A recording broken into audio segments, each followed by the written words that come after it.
ಹೆತ್ತವಳು ಬರೆದ ಕಥೆಯಲ್ಲಿ ಕಂದನ ಪ್ರೀತಿಯೇ ಮೊದಲಿಲ್ಲಿ.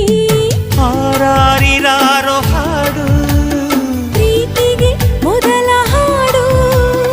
ಅಮ್ಮ ಅನ್ನೋ ಮಾತು ಪ್ರೀತಿಗೆ ಮೊದಲ ತುತ್ತು. ದೇವರು ಬರೆದ ಕಥೆಯಲ್ಲಿ ತಾಯಿಯ ಪ್ರೀತಿಯೇ ಮೊದಲಿಲ್ಲಿ.